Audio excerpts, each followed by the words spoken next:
Agafilime kacu k'uyu munsi tugatangira hanga rwose turi kumwe n'umusore yari kwiririmbira afite courage nyinshi ari gukora amasuku.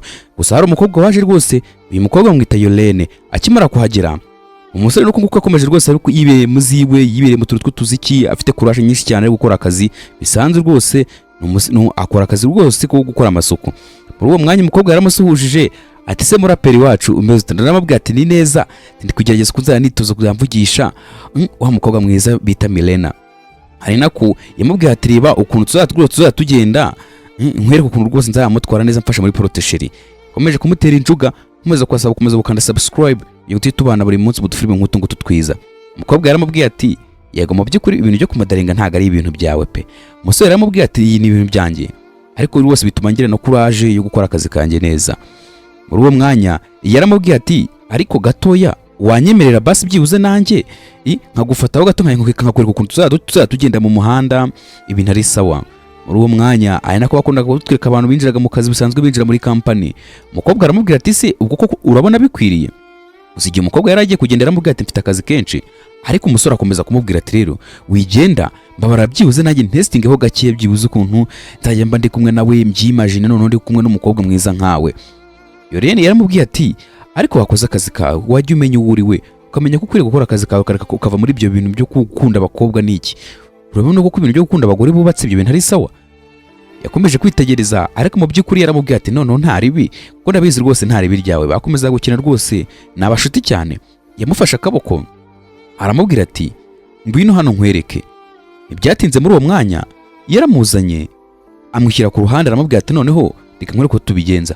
Ari nako rwose abantu bakomeza kugenda binjira muri company baje mu kazi. Yakomeje kuganira umusore wacu bamwita Jimmy. Mugenzi we rwose umukobwa nakomeza kumubwira ati rero ati se mu by'ukuri kumva ikeneye iki kuko muri akanya ko numva wagira ngo arambanga mutima adasanzwe bifite muri wowe. Undi nawe yaramubwira ati yego ndayafite ariko nta kundi kuntu nabigenza. Ngiye nakunze Milena, ufite urukundo rudasanzwe rero ntago nzi ukuntu nabigenza. Yego ndi umusore uri aho ngo aciriritse nibyo, atari mu by'ukuri mfite pinyi ishobora gutuma rwose namurinda. Ndi umusore namubera bodyguard. Urabona nari umusore koko nakwiriye umukobwa mwiza nk'uriya. Hari nako bakomeza kugenda batwereka umukobwa mwiza rwose baturuka n'undi mugabo rwose waruje mu kazi. Gusa hari umugabo wahagurutse muri ako kanya, ari nako uyu mugabo yakomeza kugenda avugira kuri telefone.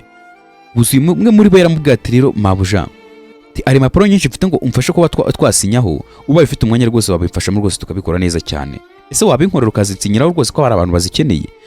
Byatinze yaramubwiye ati rero ntugire rwose ikibazo, sanga hari muri office rwose ndagufasha kuzisinya kuko rwose umwanya ndawufite. Nuko nguko yamubwiye. Ari nako bakomeza kugenda batwereka abangaba niko nabo bagendaga baza.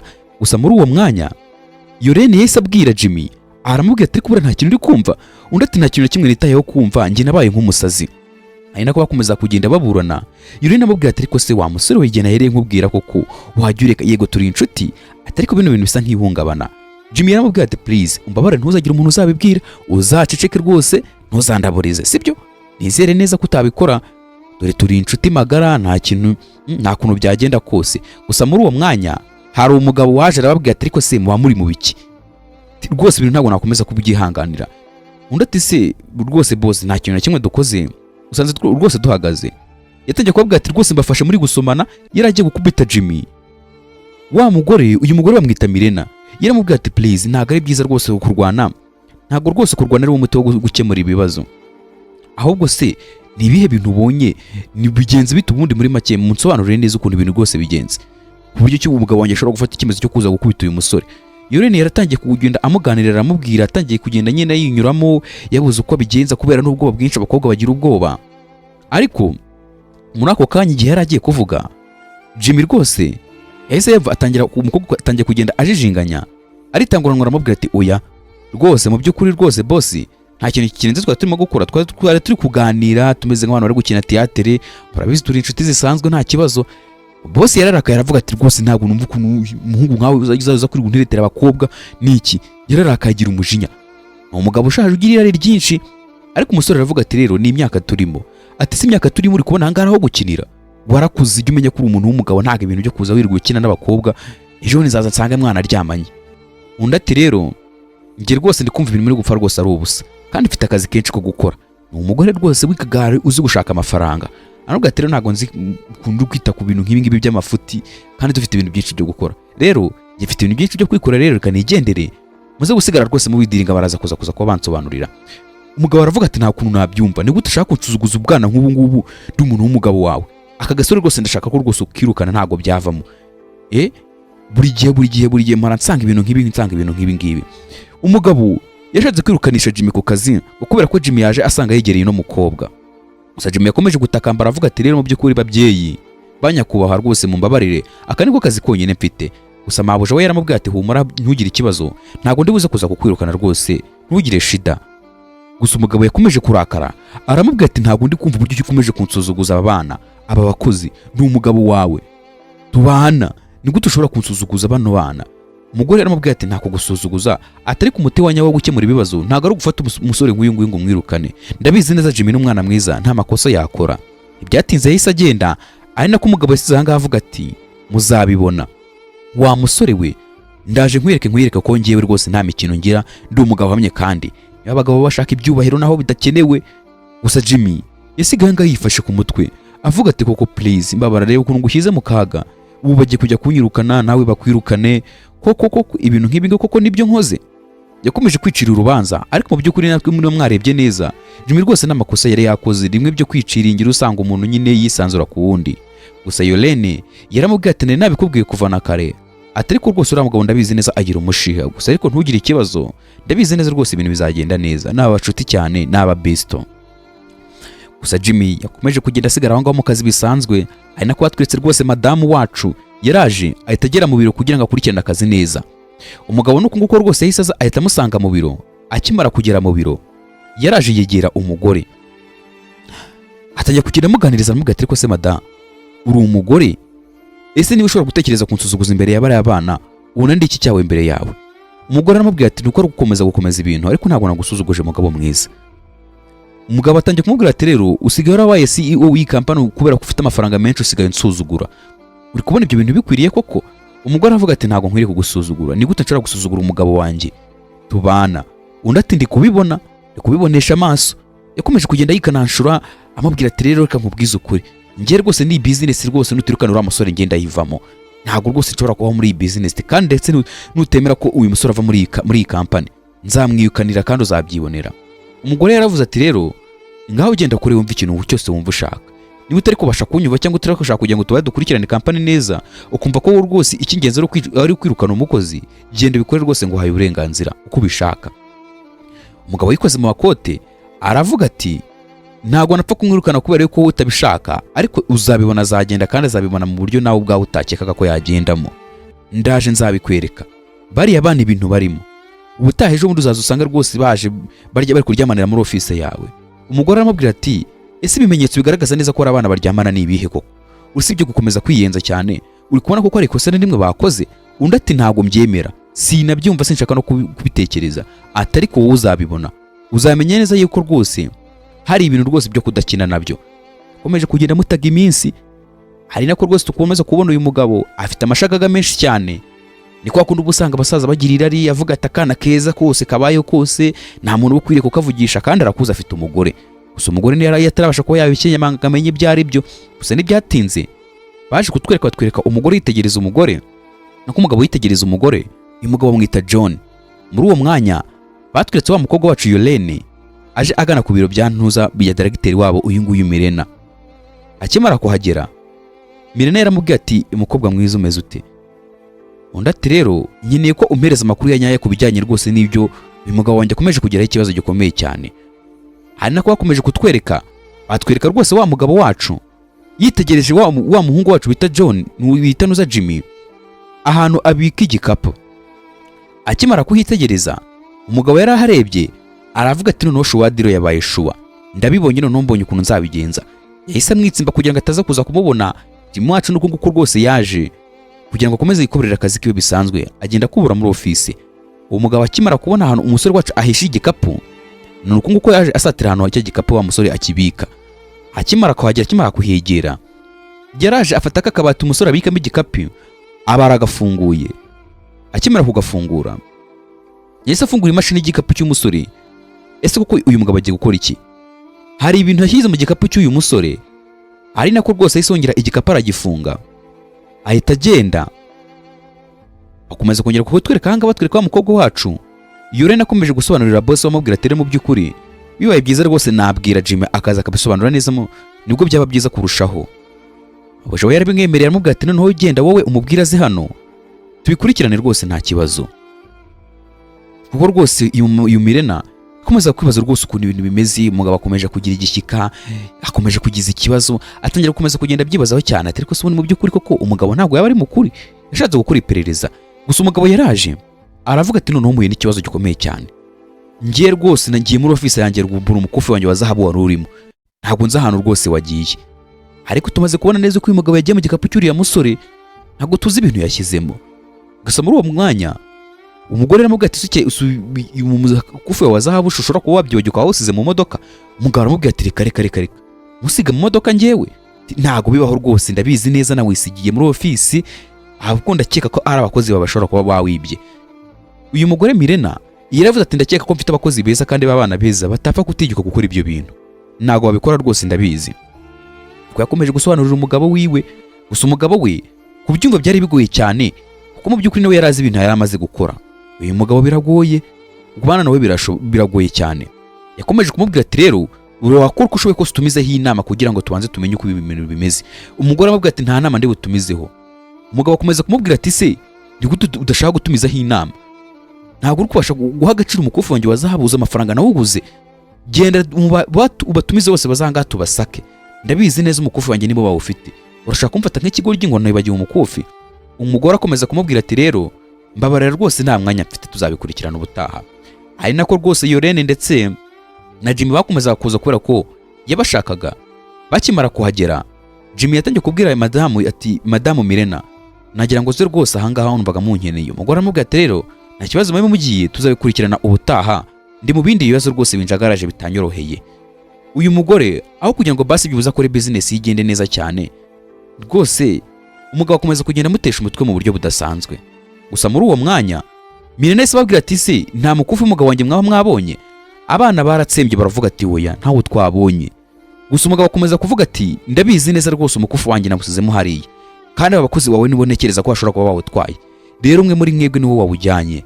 Bakomeje kwibaza ukuntu bahaba batwaye umukufi, nyine nabo ntiwabona uko babisobanukirwa neza. Yolene yatangiye kuvuga ati se ibyo bibaho? Ati njye ku ruhande rwanjye rwose nta mukufi wawe twatwaye, sinatwara umukufi wawe ngo bigende bite? Ntabwo bishoboka rwose. Bakomeje gutsemba. Gusa umugabo aravuga ati se muceceke, kuki muba mushaka kugira ngo munyurire? Abagabo baba bashaka ibyubahiro byinshi, ariko harana ibyubahiro biba bidakenewe cyane. Umugore yaravuga ati abana nk'abangaba ntabwo bakora ikosa, njye ndabizeye neza n'ibyo babanomye, ese uri kugira ngo ibintu bigende bite? Umugabo aravuga ati muremera neza ko twabasaka tukaraba mu bikapu byanyu ko nta bintu nta mukufi wanjye mwaba mwahishemo? Yolene yaravuga ati njye ku giti cyanjye rwose nta kibazo kibirimo rwose munsake ntari. Jimmy nawe aravuga ati njye si ikibazo gifite ni ikihe, murebe mu gikapu cyanjye rwose nanjye ndizeye neza ko nta kintu kirimo, twe ntabwo twiba. Umugabo yaravuze ati ambo noneho tugiye kubikora neza kandi ndabizi neza turaza kuza kubafata, ndabizi ndibuze kubafata kandi ndabizi neza. Gusa mu by'ukuri namwibuka neza uyu mugabo hari ibintu yashyize mu gikapu cy'uyu mutipe wacu, ese mu by'ukuri biraza kuza guhererera hehe? Jimmy ubona agiye gufatwa nk'umujura. Gusa muri ako kanya madamu aravuze ati nizere neza ko mutari bunsebye. Jimmy aravuga ati please madamu Mirena ntugire ikibazo, ntabwo turi bugusebya, ariko turabizi neza ko na Jimmy wacu akunda Mirena mu buryo budasanzwe nubwo afite umugabo. Muri uwo mwanya ese abafata rwose arabashorera babwira ati muze tugende bajye kubasaka tumenye neza ese ibintu biherereye hehe, umuntu waba warakoze amakosa yo kwiba ninde. Byatinze rwose Jimmy wacu ndetse na Yolene baje bafite ibikapu byabo bazana ku kazi, barabaje barabegera. Akimara kuhagera wa mugabo wacu bita John yaravuze ati muriteguye tubasake? Atumura tubufata turaza kuza kumukorera iki? Bose bakomeje kurebana ariko ubona ko rwose batameze neza, bari kwibaza ngo ese ibi bintu biraherera hehe, uyu si umutego? Gusa muri uwo mwanya twese tubona wa mugabo avuga ati rero wowe Yolene niwe ngiye guheraho, mpeze icyo gikapu cyawe nawe mbanze ngusake. Umugabo yatangiye gucakaza umukobwa agenda higa kugira ngo arebe ko mu mukufi, ariko mu by'ukuri yarari kwiraza Nyanza, tubuze ibyo yakoze. Nawe ubwo wahita ubikeka ko mwibuke neza ko yaramucunza amenya ahantu umusore abika igikapu kugira ngo azamusikireho dosiye, aramurwaye kuko arashaka ko uyu musore bamwirukana. yakoze iyo bwabaga bwose. Ese akurikiza umusore wacu Jimmy bakomeza kumusaka, yari afite n'ubwoba bwinshi cyane, ari nako umugabo akomeza kugenda ahinduranya mu bikapu bihose agenda arebamo areba ko byibuze ngo arebe ko uyu musore yaba yibye.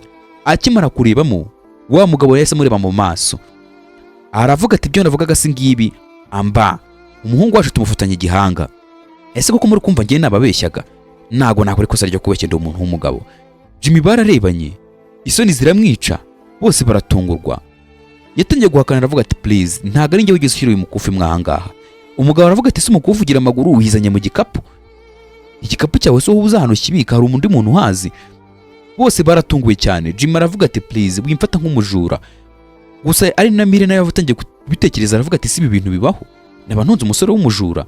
Muri uwo mwanya John yatangiye gufata Jimmy mu makote aravuga ati wa mujura we, wowe uri umukufi wazahabuze amafaranga ugura, wowe wanayigondera, wowe wari wanayatunga. Yageragiye kumukubita. Mire nayo afata umugabo aramubwira ati birahagije, niba umusore yafashwe yafashe, rero tuza please turebe icyo tugomba kumukorera. Umugabo aravuga ati ngiye kumuhamagariza polisi bamufunge. Ari nako Jimmy yakomeza gutakamba avuga ko rwose atabikoze. Gusa muri uwo mwanya wa mugore yarababaye, yaravuze ati koko Jimmy uramemukiye bene aka kageni, umbereye koko ikigwari, ubaye umujura. Ntabwo natekerezaga ko uri umwana we kuri uru rwego, atari kurambabaje kandi urambabaje mu buryo ntazigera nibagirwa. Jimmy agahinda karamwishe, yatekereza ko n'ibintu atigeze abikora, akumva rwose bikomeje kugenda isi mwikarageraho. Yorene yakomeje nawe kubabara cyane, rero ukuntu mabuja wababaye, ari ukuntu basebye bose, ari nako rwose wa mugabo yasigaye ahangaha ariko komeza kubabwira ati nari narabikubwiye wa musore we, nari narakubwiye neza ko ngiye rwose bitazigera rwose bishoboka ko rwose wambana na hantu ushaka kunyiba wowe. Jimmy yarababaye abura icyo yakora, buri icyo yafata. Hari nako umushuti wiwe yakomeza kumuri mwitegereza aravuga ati Jimmy uriba? Jimmy yaratakambye abwira umushuti we ati urabizi neza Besto ntago nge niba, uri inshuti yanjye urabizi, ukuri kose urakuzi, ndi umukene ariko mu bukene bwanjye mfite uko ngenda, ngira uko ngenda mfite uko bayeho, ngewe barandeze ntago nge niba. Yagerageje uko ashoboye kose anamubwira ati basi byuze nyizera. Gusa Yorene yaramubwira ati uri Besto wanjye ndakuzi ntiwiba, nge ndakwizeye kandi nkwizereyemo. Gusa muri uwo mwanya Yorene yakomeje kumubwira ati renda byumva ibintu byanga ntago byoroshye, bashobora kuza guhamagariza abashinzwe umutekano, iki nakugiramo inama nuko wakwigendera, muri ibintu byawe byose nzabikurikirana. Jimmy yakomeje gutekereza ukuntu agiye kuva muri kano kazi kandi kari akazi keza rwose anishimiye. Aravuga ati se koko ubu ngubu ngende? Yorene yaramubwiye ati genda mbabarira please, ibintu byawe byose nzagenda bikurikirane, ikirego cyawe nzagikurikirana kandi rwose humura rwose, ndabizi neza nyuma uzaza kuza kubona ko warenganye. Jimmy yizeye Besto we, ari nako Jimmy yumvaga rwose kugenda bimugoye. Yorene akomeza kumusaba aramubwira ati humura ndabizi neza uzongera ugaruke, genda rwose mbabarira, ntabwo nshaka ko rwose bagufunga, ntabwo nshaka kubura inshuti yanjye. Muri uwo mwanya Yorene isigaye angana abuze ikintu yakora, bibaza ukuntu azaguma muri iyi kampani bamufata nkaho ko rwose yagendanaga n'abajura, ko nawe ashobora kuba ari umujura. Muri uwo mwanya ari nako twakomeje kugenda tubona rwose Jimmy wacu ari kugenda rwose yitahiye, ari no kwibaza ukuntu rwose uriya mudamu akomeje kumufata nk'umujura kandi mu by'ukuri atari umujura. Yaraje akimara kugera ahantu abona rwose aha itangazo rirangisha ko ari umuntu waba ukeneye akazi. Yarebye muri restaurant imbere aravuga ati ubu ngubu ntago ari Imana yabinkoreyemo, atundi kano kazi ubundi nta kuntu nagakora rwose kuba siliveri. Ntibyatinze rwose ahise yinjira rwose muri iyo restaurant, ari nagwo bakomeje kudusigana ahangaha. Yorene akomeje gutakamba imbere ya mabuje wiwe rwose Mirena amubwira ati mu by'ukuri uriya musore rwose ntago ari umujura, ntago yiba.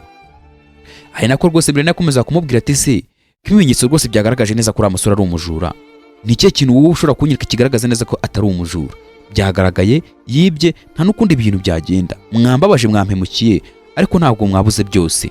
Gusa ntibyatinze wa mugabo yaraje, akimara kuza yaganirije umugore wiwe aramubwira ati sheri rwose ngiye gusohokana na mama wanjye tujye kujyana ahantu tujye gusangira n'ibyo kurya, hari ikibazo cyaba kibirimo?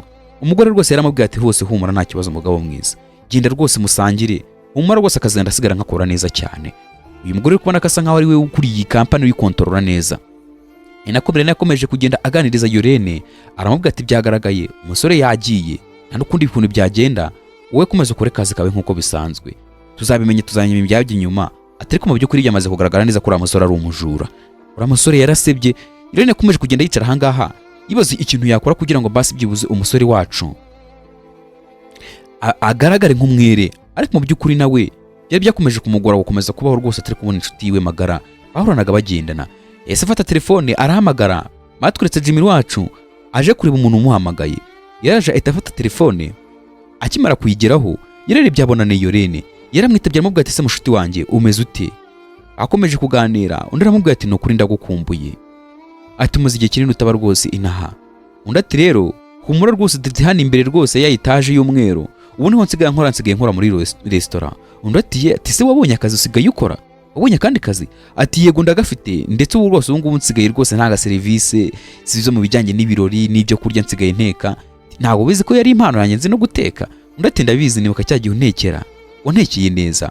Atari ku burangi ubu ngubu ndacyari muri kugerageza ko nshoboye kose kugira ngo nkusanye neza kandi mu minsi mikeya ndabizi neza uzagaragara kandi ibintu byose bizagaragara kuri umwere. Gusa muri ako kanya Jimmy yaramubwiye ati nta kibazo, ari nabwo nanjye ngiye gukomeza nkora akazi kanjye neza. Nkomeje kuguma kuri telefone bakomeza kumfata nk'injijwe cyangwa bakayabona ko ntari seriye mu kazi. Yorene yaramubwiye ati ndagukumbuye ndetse kandi uri inshuti yanjye ndetse nkunda mu by'ukuri. Jimmy nawe yakomeje kumubwira ati rero humura, ubucuti bwanjye nawe nta hantu buzigira bujya.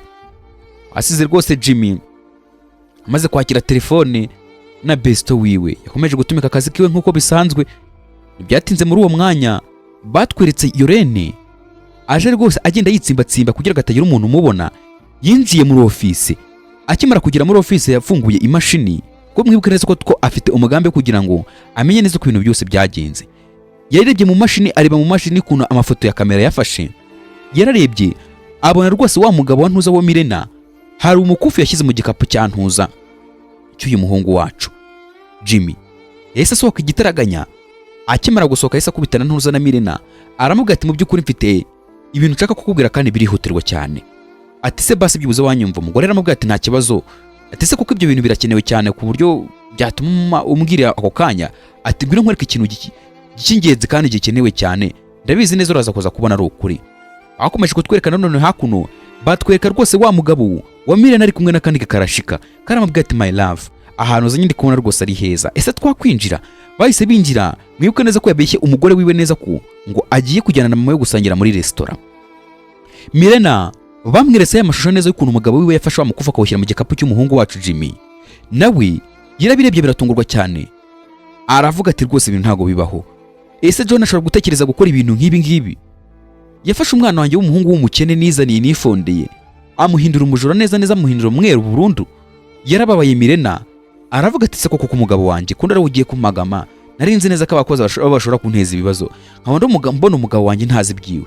Ese afata telefone vuba vuba ahita muhamagara umugabo we ngo amanze mubaze bijyanye n'ibi bintu yakoze, yabikoze ashingiye ku kibigiye bimeze bite. Ari nako akomeje kutwereka ari guhereza nyamugore keya amahabara byiwe n'amaraya yiwe. Umugabo agira irari ryinshi. Ese umva kuri telefone umugore wamuhamagaye. Ari nako akomeza kutwereka none baje muri ya restaurant Jimmy akoramo. Gusa umugore yikarashaka akomeza kugenda imubaza ati ko sikundi kubona kugenda urya telefone urwara utayitaba bimeze bite. Undi aramubwira ati sinshaka abantu bandogoya, n'umuntu uri kumamagara rwose ntago nzi ibintu byiwe. Gusa yaramubwiye ati rero ati se ungu ntabwo twatangira gushaka ibyo twakora ikintu twaryera. Gusa ariko nanone Mirena yakomeza guhamagara umukobwa sorry uriya mugabo we, ariko akomeza kumubara ko umugabo akomeza kugenda mukupa. Uyu mugore Mirena yaravuze ati se koko ubu ndakora iki ko nzi neza ko ni adresse zuriya musore ntazo mfite, ndabigenza nte? Yorene yaramubwiye ati nza ahantu akora, reka tujye kumureba, ndabizi neza ibintu biraza kuza kuba sawa. Ariko se mu by'ukuri koko mana yanjye ni ibiki bigiye kubera hano hantu ko baje kureba Jimmy, kandi nanone tukaba tuzi neza ko umugabo wawe Ntuza wa Mirena yasohokeye hangaha yazanye n'ihabara. Gusa ariko mu by'ukuri yajeje kubakira. Umugabo yaratunguwe cyane aravuga ati wa mujura we bimeze biti? Undi ati sindi umujura. Bakimara kugera ahangaha Yorene yaramubwiye ati ni restaurant wa musore wacu Jimmy akoramo. Baraje barinjira, ariko se koko aka kanya n'ibiki bigiye kubera hano hantu.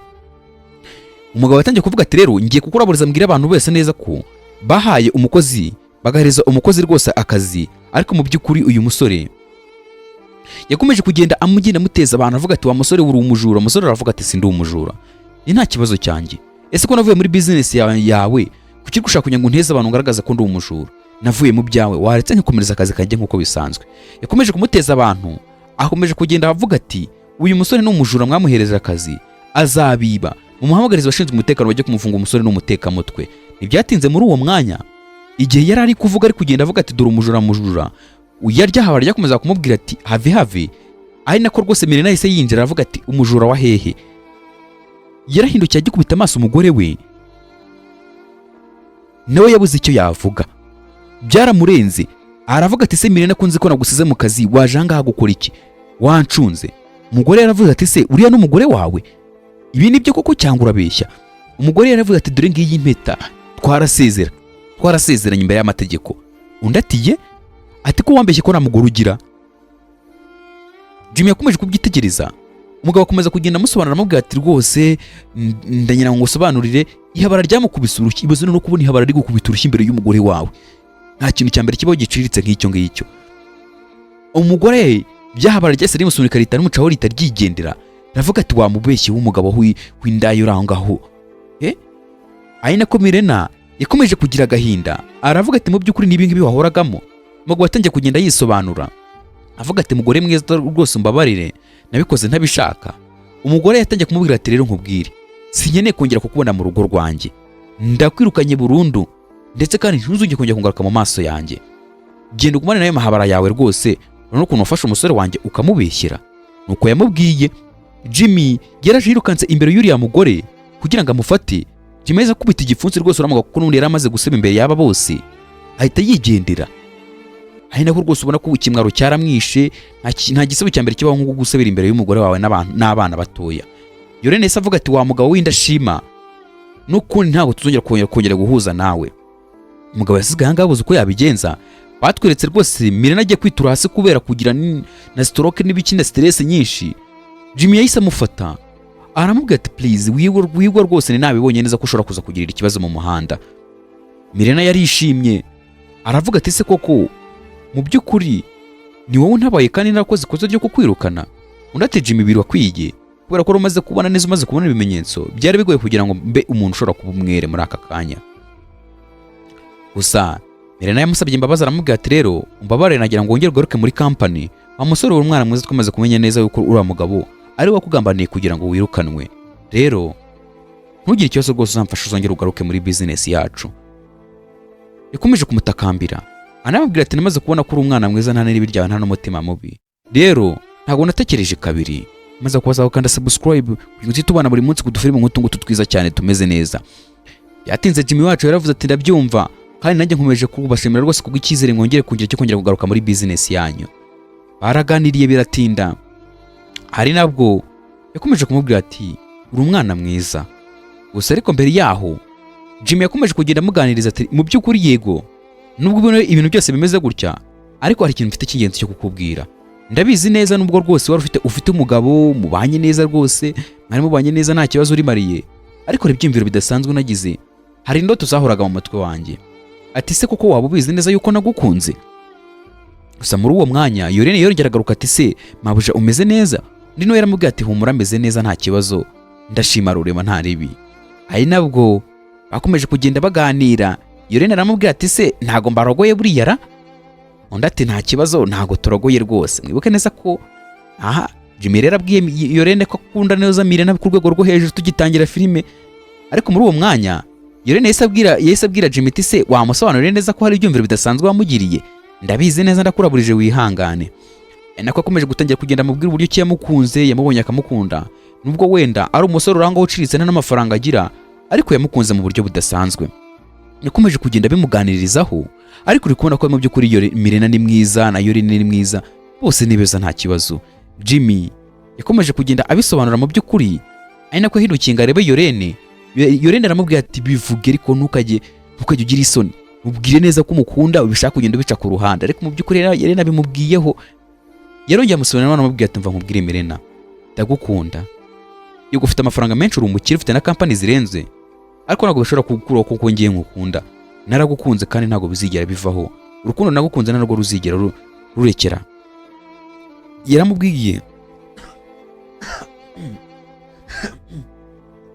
abimuvira imuzi n'umuzingo, aramubwira ati nta kundi byagenda, ese wowe uri kubyumva gute? Mirena yaramubwiye ati rero ibintu byose bisaba gake gake kugenda uva kuri step imwe ujya ku yindi kugira ngo nze bagirwe uriya mugabo bizangora, ariko ndabizi neza ko amahirwe uri afite kuba twakundana ndetse kandi ibintu bikagenda neza cyane. Rero ntugire ikibazo, ntugire shida, ntuzacike intege. Yamubwiye ijambo ryiza. Jimmy atangiye kuvuga ati se koko ibintu ndi kubona nibyo cyangwa? Yahise abwira Yurene aramubwira ati ibintu bambwiye nawe urabyumvishije cyangwa ninjye uribyumvishije ngenyine? Ati ntago bibaho, wumvishije ibintu banyemereye. Yaramufasha aramuhobera ati besto wabimfashijemo kuko ntako utagize. Ibyatunze batweretse aciyeho amezi, batwereka rwose urukundo rwarakomeje kuba urukundo. Buntuza Mirena ndetse na Jimmy basoze bari kugenda birira utuntu tw'utuchocolate, nta kibazo ubona ko nta ribi. Bagiye bagenda baganira ku by'urukundo rwabo. Jimmy akomeza kugenda aganiriza Mirena amubwira ati ufite amafaranga menshi, gukundana nawe biragoye. Gusa ariko Mirena aramubwira ati kuba mfite amafaranga menshi se bivuze ko tutakundana? Jimmy aramubwira ati biragoye. Burya ni ikintu cyambere cyakigoye kubona umukobwa nkawe mwiza ufite ibifaranga bingana kuri kundana n'umusore w'umukene. Burya ugomba gukundana n'abantu bafite amafaranga menshi cyane. Gusa ariko yakomeje kugenda amuganiriza amubwira urukundo amufitiye, amubwira ukuntu azamwitaho, amubwira ukuntu azamubera bodyguard, amubwira ko azamushimisha mu buryo bwo aribwo bwose, amusobanurira byose. Gusa aramubwira ati yego ndi umukene, ariko nubona bitazava muzambwire hakiri kare. Wowe gukomeza kwisanga mu rukundo nkuru ngukunda cyane kandi mu by'ukuri wowe utankunda wenda rukubera yuko wenda rukungirira impuhwe, ntabwo nabikunda byambabaza. Gusa Mirena yaramubwiye ati rero ntukabigireho ikibazo, kucyumva ko abantu dufite amafaranga tutahakundana ngo dukundane urukundo rudasanzwe. Nanjye rwose humura ndagukunda kandi ntabwo nzigira nguterana cyangwa ngo nguhemukire nkugaragarize neza ko uciriritse imbere yanjye. Uri umusore rwose kandi mwiza ufite ejo hazaza kandi ufite iterambere, dore ko rwose nta ribi ryawe witonda. Kuba rero warakoraga akazi hari yuko uropa ugira ute ntabwo bivuze ko rwose tutakundana ngo ibintu bigende neza. Igihe yari agiye kumusomera amubwira ati rero witonze gatoya, turacyafite igihe kinini cyo kubitegura neza, rero wishaka kuzana ibintu nk'ibyo ngibyo. Ntibyatinze bahise batwereka neza urukundo rukomeje kuryoha. Ari nako rwose agafilime kacu k'uyu munsi karangiye, batweretse ariko rwose ubona ko ntari byabo barishimye. Urukundo ni sawa cyane. Ndasaba ukanda subscribe kugira ngo tubana buri munsi. Imana ikomeze ibandindire. Ciao ciao.